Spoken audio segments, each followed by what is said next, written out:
What's up, Joneses? Today is August the 16th, and I believe it's National Rum Day, but I feel like well, that's besides the point. I am making that trek out to do my mixology cocktail class. I gotta look and figure out what Gia's calling it, at a restaurant called Gia's in Greensboro, North Carolina. I'm gonna try and bring you guys on for some of that. I feel like it'd be a cool experience or something to share with you guys, but don't know what they'll let me record, what they won't let me record, or that I'll remember to record, but at least you'll get a start and an end. So let's go. Clinkem N Drinkem. So you probably can't hear me like this. And looking around the restaurant, it looks like it's pretty spaced out, and everybody's kind of removed the mask. You should see like workers and stuff. They're still wearing a mask overall, but I think as the spirits get to flowing, people will fade in and out of that thing. So I'll show you the bar. They got a pretty, I think it's really impressive bar. And when I was here before, they had a couple of things that were like the owner selected. So hopefully we'll get to like barrel picks of sorts. Hopefully we'll get to kind of see what some of those are while we're here. And I guess it's about 3 o'clock, so I imagine the cocktail class part will start soon. They're probably waiting on a few folks. So here's the bar. Typical barrel picks are Elijah Craig or Old Forester. Which is kind of dope. Here's the other side of the bar.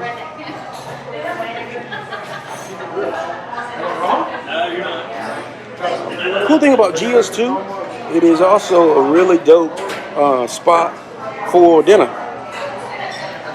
They're a lot like tapas style, so you'll find some pretty cool things to try.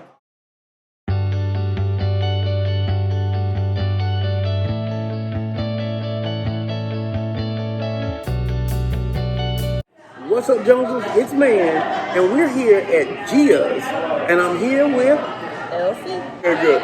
So we are doing a cocktail class, and actually we're doing it in reverse because this is the last drink of the class. But I figured we needed to make a full episode out of it, right? Yes, cool. This is the third and final. This is the Miami Vice. Yes. Half strawberry daiquiri, half pina colada, but made with my favorite tequila, Corralejo, the Blanco. But it's going to be a strawberry daiquiri together.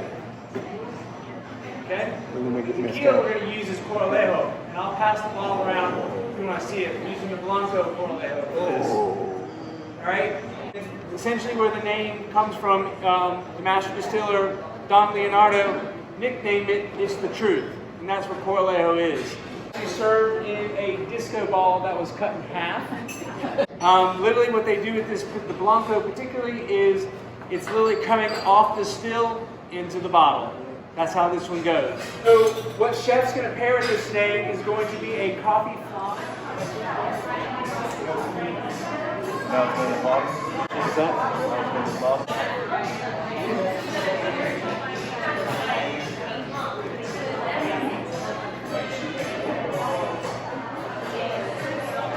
There you go. This one came out right.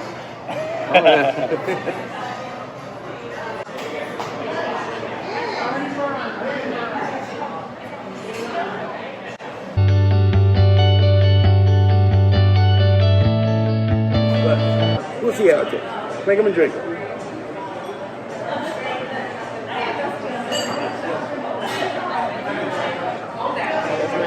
Yep. That's really nice. Yep. It's not, you don't taste any of the tequila at all. No, that's really good. I like that it's not too sweet. Yeah. Okay, well, this is the way to drink Corralejo. Definitely. Cool. So the earliest version of tequila was about 1000 BC. Now, commercialization of tequila did not happen until 1758 when the Cuervo family put that together. Okay, they were the first and introduced that, and they were the ones who determined that blue agave is the best for tequila.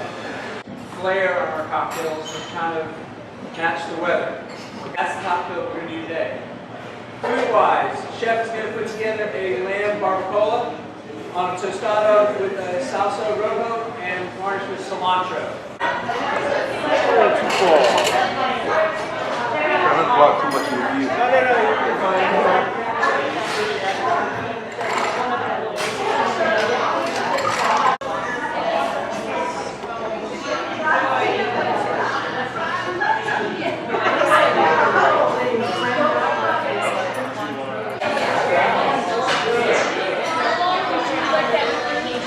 3 months. Wait, no, 5 months. Put it in there in March 15th or whatever the shutdown was.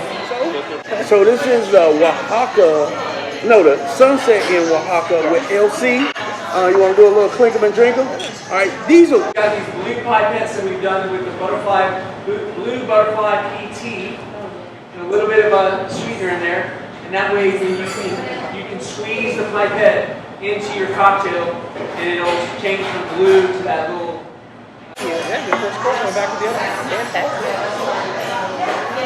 All right, so we got a little purplish flow on the bottom. Oh, here's my boat. Thank you. Barbacoa.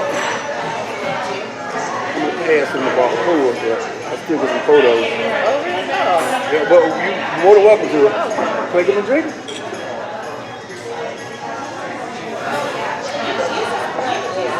It is. You do get the salt like it's rimmed. Yeah. Put the purple stuff in there. Yeah. It's got kind of a little floral aspect to it, like lilac. Oh, and we also have a. Oh, let me show y'all mine. This is a lamb barbacoa.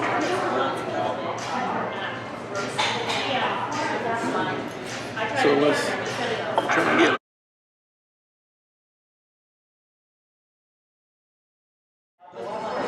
So I just discovered that they have 2 of I don't know, 4 or 5 boss hogs.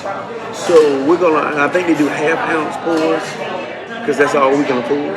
I am going to try one of the boss hogs at the end of the cocktail course. I probably should try it first, but we'll see how it goes.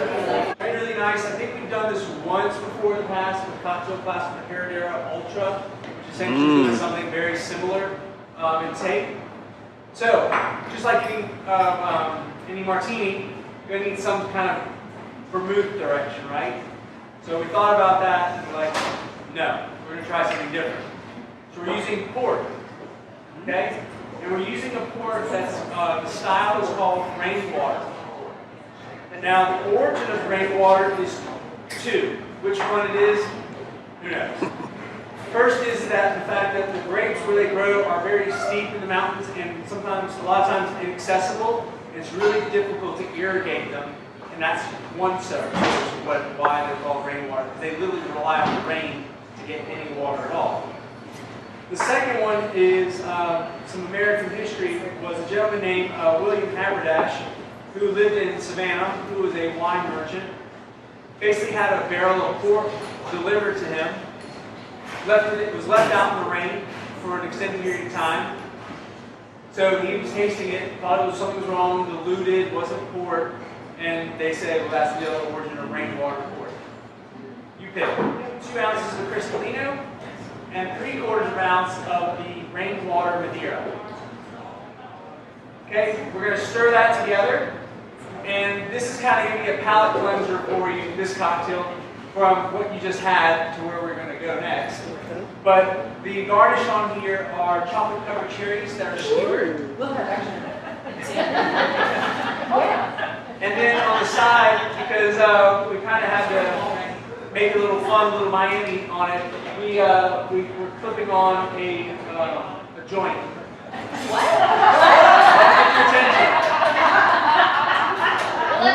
It's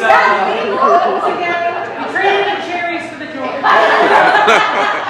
but it's rolled up with dried sage and thyme. Okay. So that's going to have your aromatic flavor. All right. That's dope. That's dope. I like that.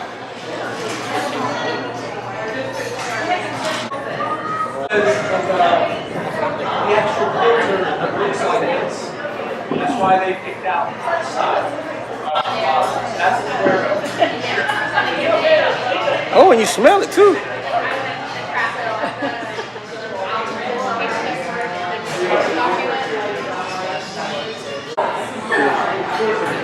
All right, so this is the what again? Studio Martini. Studio Martini. It's got a little joint clipped on. It's not joint, but it's sage, but it's the aromatic piece of it. It also has Cristalino and a port Madeira, and these are chocolate covered cherries. Pretty dope, pretty dope. Clinkem N Drinkem.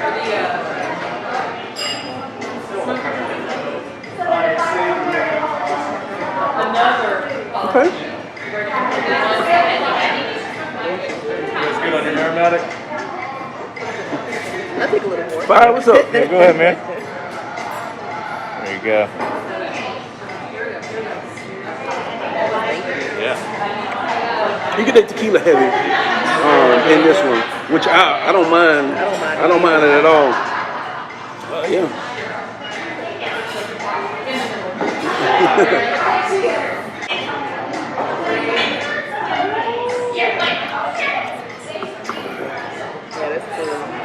You got to get you like a little pull of the sage.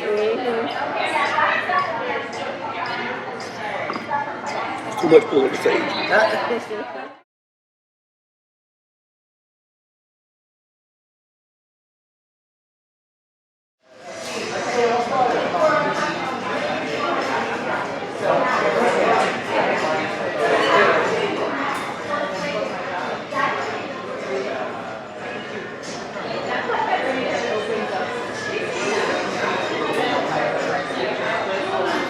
So I'm glad that you could make it out and that we were able to link up and have a couple of drinks.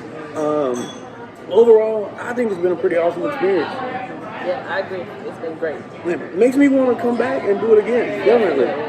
Gia's really banged it out. A lot of variety in drinks, a lot of variety in the types of food that's available. What would you say you like best? I think I really enjoyed the lamb barbacoa, and this drink here, the Miami Vice, is really delicious as well too. Yeah. What do you think about the presentation and packaging and everything? Oh, I've enjoyed the presentation. I like that everything was outside of the box. Nothing was ordinary. Yeah. Do you think that this was $38 somewhere in the neighborhood? Oh yeah. You think it was a good value for the money? Great value. Yeah. Definitely. I agree. And I'm realizing I probably should have my side mic on, but I don't. So hopefully this audio will be loud enough for y'all to pick up. But if not, I'll put some subtitles at the bottom. For $38, man, especially if you're adventurous in your palate as far as food goes, you get an accompaniment with every single dish. And even if you're not like me, I'm picky about things.